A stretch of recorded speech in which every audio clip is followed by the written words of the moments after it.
Hello everyone, welcome to this session. आज से हमारा यूनिट 2 अलजेब्रा का स्टार्ट हो रहा है। करेक्ट। इस यूनिट से आपको जो वेटेज है ना, इस यूनिट से आपको कितने मार्क्स के क्वेश्चंस मिलेंगे? 32 मार्क्स के क्वेश्चंस मिलने वाले हैं आपको।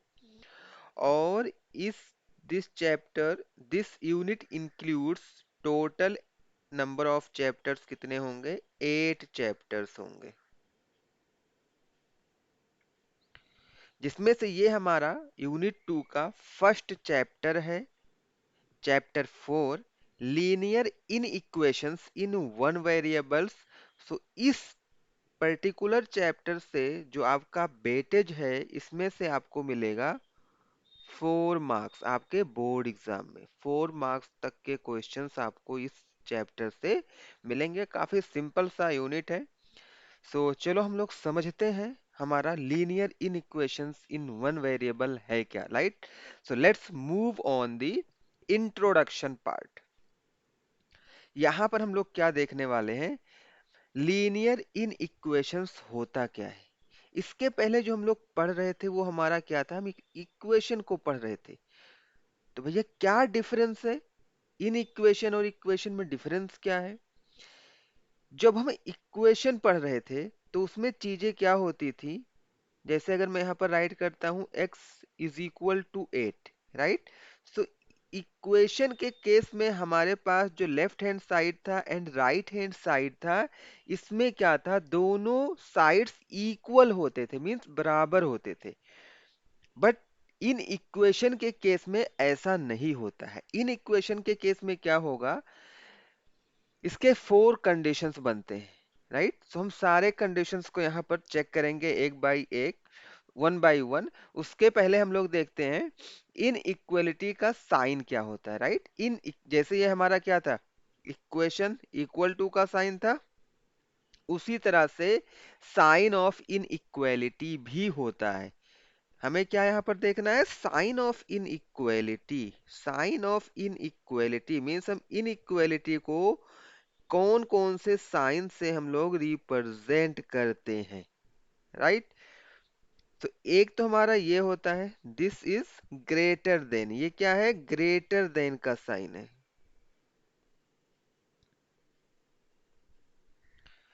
फिर आएगा लेस देन। ये हमारा क्या है? लेस देन का साइन है, राइट? फिर आएगा ग्रेटर देन, और इसी पे हम एक लाइन और ऐड कर देंगे तो ये हमारा हो जाएगा, ये ग्रेटर देन को डिनोट करता है और ये हमारा इक्वल टू को डिनोट करता है। तो हम इसको हम कैसे पढ़ेंगे? ग्रेटर देन और equal to. It can be read as greater than और इक्वल टू, राइट? एक और आएगा ग्रेटर देन, उसके साथ में इक्वल टू। फिर ये हमारा लेस देन भी तो है, तो लेस देन और इक्वल टू। इसको भी हम कैसे रीड करेंगे? लेस देन और इक्वल टू। तो ये हमारा साइन ऑफ इन इक्वेलिटी है, राइट? इतने 4 तरह के साइन हम लोग यहाँ पर यूज करेंगे इन इक्वेलिटीज को रिप्रेजेंट करने के लिए। चलो हम लोग क्या करते हैं, यहाँ पर कुछ एग्जाम्पल्स के थ्रू समझने की कोशिश करते हैं, राइट? तो चलो यहाँ पर हम लोग एग्जाम्पल को देखेंगे। हमारे एग्जाम्पल्स क्या क्या हो सकते हैं? जैसे अभी देखो, मैं ऐसे राइट कर सकता हूँ। इक्वेशन के केस में हम लोग इक्वल टू का साइन राइट करते थे। इक्वल टू, आप थोड़ा इमेजिन करो, इक्वल टू का मतलब क्या होता है कि x की वैल्यू फिक्स है। कितनी है x की वैल्यू? 8, राइट? x की वैल्यू सभी कंडीशन में क्या होगी? 8 ही होगी। बट इनइक्वालिटी के केस में ऐसा नहीं है। इनइक्वालिटी में क्या होता है? अगर हम अगर हम x अगर हम यहां पर डिनोट करते हैं x is greater than, right? So इस केस में क्या होगा, जो x की वैल्यू होगी वो 8 से क्या होगा, बड़ा होगा, राइट। इसका क्या मतलब है, x is greater then 8, x is greater then 8। तो अगर हम इसको सॉल्व करेंगे तो हमें x की वैल्यू क्या क्या मिल जाएगी, x की वैल्यू क्या 8 हो सकती है, ग्रेटर देन 8 मीन्स 8 से बड़ा, 8 से बड़ा क्या है, 9 है, 10, 11, राइट। ऐसे चला जाएगा, राइट। ये सभी के सभी क्या हैं, 8 से ग्रेटर देन है। क्या 7 हो सकता है, क्या 8 हो सकता है, तो ना ही 7 इसकी वैल्यू हो सकती है और ना ही 8 हो सकता है, राइट। बिकॉज x की वैल्यू क्या है, ग्रेटर देन 8 है, मीन्स इक्वल भी नहीं हो सकता है, तो ना ही 7 होगा ना ही 8 होगा। ओके, चलो सेकेंड केस हम लोग देखेंगे। जो हमारा सेकेंड कंडीशन क्या हो सकता है, our second condition will be x is less than 8। अगर x की वैल्यू 8 से छोटी होगी, right, x is less than 8, इसका क्या मतलब होगा, x की वैल्यू 8 से छोटी होनी चाहिए, लेस देन 8 होनी चाहिए, मींस 7 हो सकता है, 6 हो सकता है, 5 हो सकता है, 4 हो सकता है, 3 हो सकता है, राइट। ऐसे ऐसे ये चलता चला जाएगा। क्या x की वैल्यू 8 हो सकती है, नहीं हो सकती है, राइट, क्योंकि हमें 8 से लेस देन वाली वैल्यूज को लेना है। ये केस क्लियर हुआ। अगला कंडीशन हमारा क्या हो सकता है, अगला कंडीशन हमारा क्या हो सकता है, यहां पर देखेंगे। जो मैं अगला कंडीशन बताने जा रहा हूं वो पहले वाले से ही ड्राइव होके आएगा, राइट। सो यहां पर डिफरेंस देखना, इसका डिफरेंस क्या है।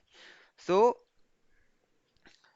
जो पहला वाला, जो थर्ड वाला कंडीशन है ये पहले वाले से आएगा। हम मैं यहाँ पर चेंज क्या कर रहा हूँ, x इज ग्रेटर देन और equal to 8। It means x की वैल्यू या तो 8 होगी या फिर 8 से बड़ी होगी और कोई भी दूसरी वैल्यू नहीं होगी, राइट। इट मीन्स अगर मैं इसका आंसर लिखूं 8 इज ग्रेटर देन 8 और इक्वल टू, यहां पर इक्वल टू का भी साइन है, इट मीन्स हमें 8 वाली वैल्यूज को भी कंसीडर करना होगा। सो इसकी वैल्यू क्या हो जाएगी, 8, 9, 10, 11, 12, ऐसे ऐसे ये चलता चला जाएगा। मैं यहाँ पे जो डॉट लगा रहा हूँ इसका क्या मतलब है, 12 के पास 13 आएगा, 14 आएगा, 15 आएगा। तो x से ग्रेटर देन 8 तो इनफाइनाइट वैल्यूज होती हैं, तो हम सभी को एक बार में लिख नहीं सकते यहाँ पे। इसके लिए हम लोग, मैथमेटिशियन ने ये वाला मेथड निकाला, डॉट डॉट डॉट, इसका मतलब इसके बाद भी और नंबर्स आएंगे, करेक्ट। चलो नेक्स्ट हम लोग देखेंगे हमारा लास्ट कंडीशन क्या हो सकता है। लास्ट वाला कंडीशन हमारा सेकेंड वाले कंडीशन से आएगा। इससे हमारा ये लास्ट वाला आएगा, x इज लेस देन और इक्वल टू 8। यहाँ पर x की वैल्यू लेस देन 8 है एंड इक्वल टू है, राइट, मीन्स 8 या फिर 8 से छोटी वैल्यूज को यहाँ पर हमें कंसीडर करना है। सो इसकी वैल्यूज क्या क्या हो जाएंगी, या तो 8 होगा या फिर क्या होगा, इससे छोटी वैल्यूज होंगी, 8, 7, 6, 5, डॉट डॉट डॉट, करेक्ट। इसका मतलब ऐसे ये छोटी वैल्यूज को हम लोग यहाँ पर लिखते हुए चले जाएंगे। तो ये हमारा था linear in equations, right. One variable means जो यहाँ पर वेरिएबल यूज होगा वो केवल एक ही होगा, और लीनियर है means power of the variable will be 1, जो वेरिएबल पे पावर होगा ना वो 1 होगा। तो ये हमारा linear in equation in one variable था। ये इंट्रोडक्शन वाला पार्ट था। आगे बहुत सारे रूल्स हैं, बहुत सारी चीजें हमें पढ़नी है, तो आप अगले वीडियोस को देखें आगे के कॉन्सेप्ट को क्लियर करने के लिए। That's all from this session. अगर आपको कुछ डाउट हो तो आप हमें कनेक्ट कर सकते हो इस नंबर पे। Thanks for watching.